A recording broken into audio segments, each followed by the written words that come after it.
Chamou atenção no século XXI para a questão do Apocalipse foi justamente um evento internacional, quando impacta todo o planeta, que foi a Covid-19.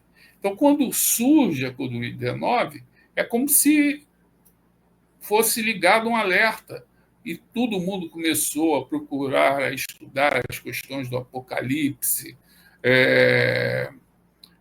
tanto aqueles relacionados ao Apocalipse que nós encontramos com os profetas israelitas, como Daniel e Ezequiel, como os Apocalipse, os discursos proféticos trazidos por Jesus, como eu comentei, que ele também tem o seu discurso falando dessas dores. E é interessante que Jesus afirma o seguinte: olha, nesse período de muitas dificuldades, né, onde o mal irá crescer, e quando o mal cresce, qual é o grande risco? Porque a palavra de Jesus não era para aqueles que não eram cristãos, era para aqueles que eram cristãos. É o amor esfriar. Você vê tanta coisa ruim à sua volta que você chuta o balde. Por que eu só vou ficar aqui seguindo no caminho? Então o amor esfria. Foi o que Jesus falou. A iniquidade vai aumentar e por causa dessa iniquidade o amor de muitos irá resfriar. E nós temos que estar atentos com relação a isso. É esse ambiente que está à nossa volta que nos ensina, nos incita ao esforço, às discussões. Não, nós temos que estar atentos, nós temos que fazer com que o nosso amor não resfrie. Evidentemente, nós temos que frequentar casas religiosas, qualquer que seja a religião, mas em especial, estamos falando aqui sobre a doutrina espírita, então vamos nos nossos centros, aqui assistindo às palestras, porque isso faz com que o nosso amor não venha resfriar. E é muito interessante isso, porque as pessoas pensam muito que o inferno ou essas regiões purgatoriais estão ligadas sempre ao fogo, né?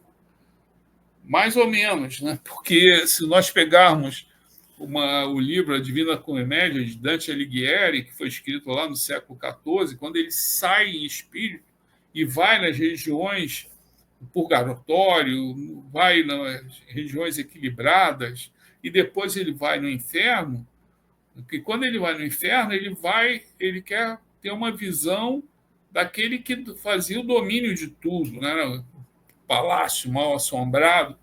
E aí ele entra, aquelas criaturas todas deformadas, enfim, estava lá o grande trono daquele ser. E o que surpreendeu Dante Alighieri, que o trono desse ser não era um trono de fogo, ele não ficava tirando fogo nas pessoas, era um trono de gelo. Porque essa criatura não tem energia nenhuma, ela não tem amor. E nós sabemos que esse é o risco. Quando o amor esfria, a criatura se torna mais dura.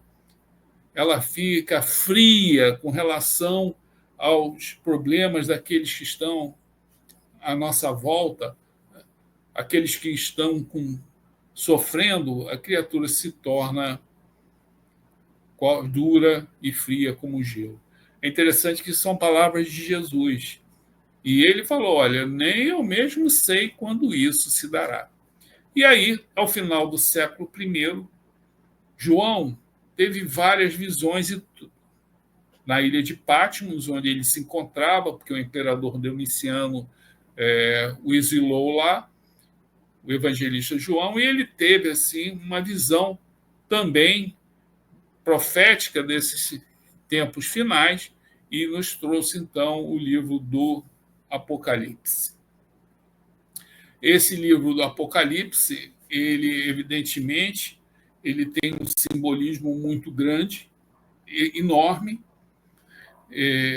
Estão falando de coisas futuras.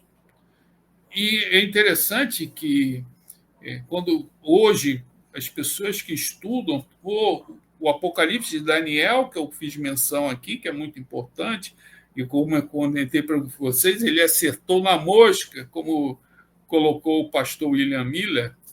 É interessante só fazer uma referência para vocês sobre William Miller, porque ele ficou esperando, em 1844 não deu nada, mas ele tinha feito um movimento tão grande.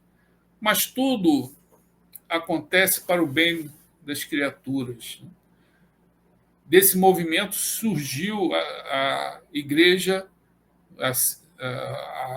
a linha cristã dos adventistas, que hoje reúne milhões e milhões de criaturas. E tudo a partir desse entendimento de William Miller. Então, o grande Apocalipse, o grande texto é o de Daniel, e o texto de João, ainda temos o Apocalipse, como é conhecido, o pequeno Apocalipse de Jesus. É interessante, só para referenciar para vocês, a comparação hoje se utiliza muito a junção, as uniões que são encontradas entre o Apocalipse de Daniel e o Apocalipse de João. Quem, por exemplo, fez um estudo comparativo entre esses dois Apocalipses foi justamente o grande físico Isaac Newton.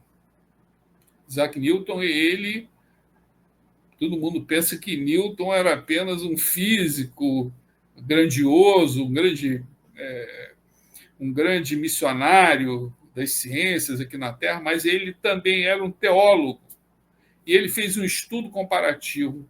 E ele também deu a sua data para a mudança da transição planetária, né? A data de Newton é 2066, o que realmente é bem razoável essa data, né? Mas é uma data vinda, evidentemente, de uma cabeça bem esclarecida e superior, como a de Isaac Newton.